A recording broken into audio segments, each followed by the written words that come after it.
They denied me also for a long time the welfare for the children, even though children are Dutch.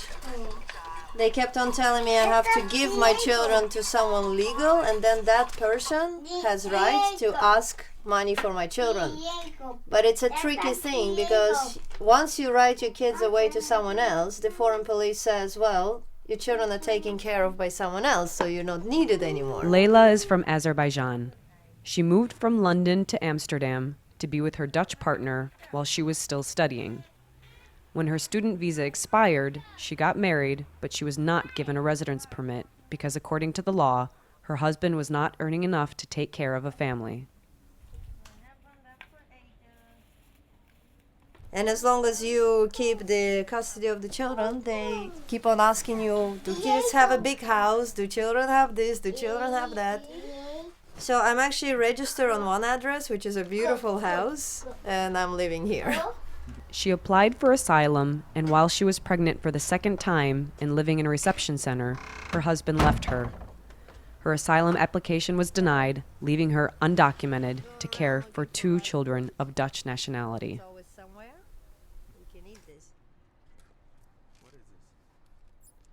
Nobody knows this address. I have a bunch of keys. It's kind of funny. From all my houses are these and these. That's how it's 4 houses I have the keys to, where I can go at any time, because I never just go to the house. I have to make a circle with a bicycle and see if there's anyone by the door suspicious, and only when it's all in clear. So it's been a war for the past 4 years, I think.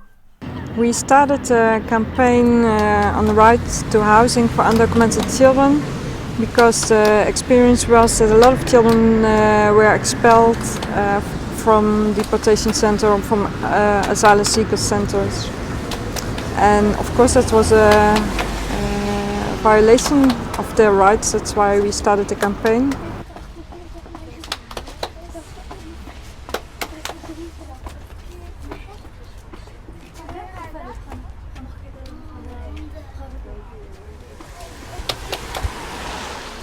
Thousands of children in an irregular situation in the Netherlands are excluded from social services and become at risk of homelessness. Guyana is one of them.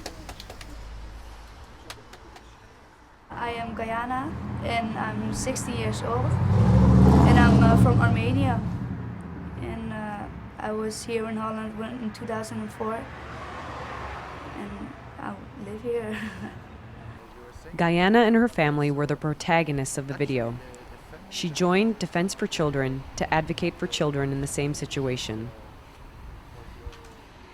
In 7 years we changed with 5 houses, different place, and that was not nice for me, because I want just one home where I can call my home, and where I have my own room when I'm sad, where I can go sit and do my own thing. But it was always a different house. Yes, I like school because all my friends are there, and maybe sometimes it's better to go to school because my parents are always home and they always have stress and they're always crying, and I don't like that, because if I come from school and I'm happy and I see my parents crying, yes, that makes me cry too, because it's not funny or something to see your parents not happy. The campaign succeeded in stopping the eviction from reception centers, but still many undocumented families remain homeless. Bon, donc le réseau Éducation sans frontières est né en juin 2004. Il est né de la volonté d'équipes enseignantes et de parents d'élèves de regrouper leurs forces pour empêcher l'expulsion d'élèves sans papier.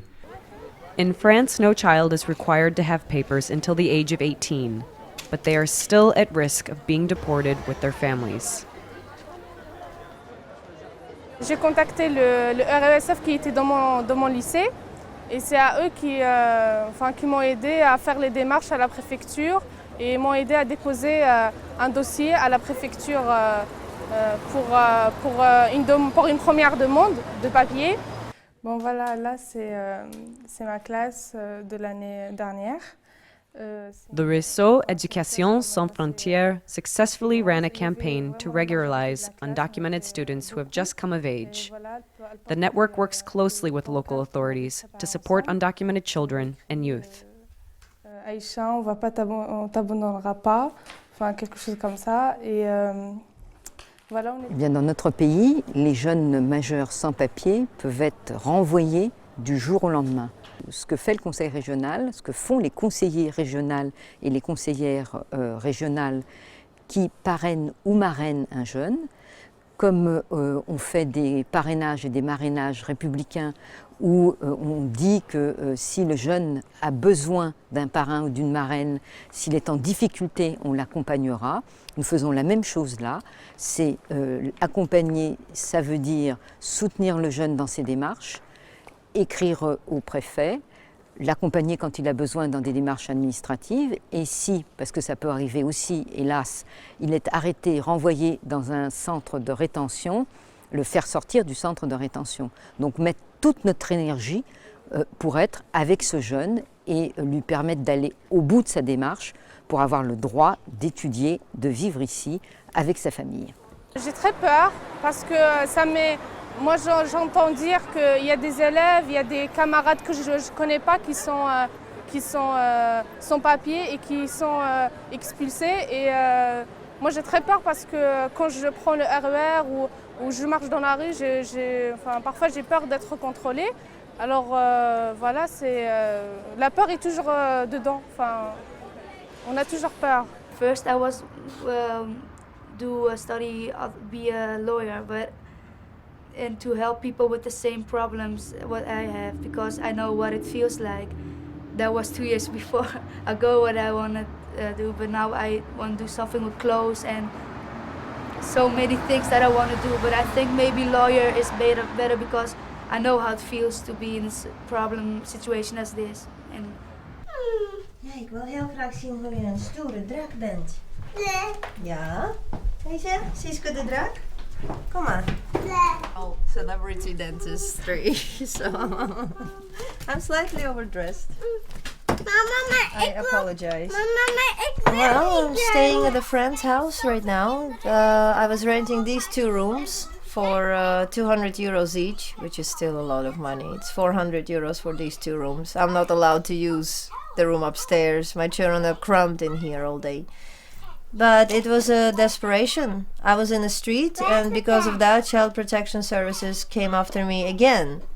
That's when the second problem started to arouse. The first one was the fact that I was unemployed and hungry and I couldn't take care of my children, which I wanted to, but I'm not allowed to work. The second problem was homelessness. Instead of offering us shelter, they offer only children shelter. And parents can see the children once a week for 3 hours. I said, I'm not leaving them. I'm not signing them up. Why am I not allowed to see my children every day and bring them to you for 3 hours, you know? But they tell you that children have to learn to live with the idea that the parent is not coming back. So that's their solution. Deport parents, give children new parents, and everything is going to be okay.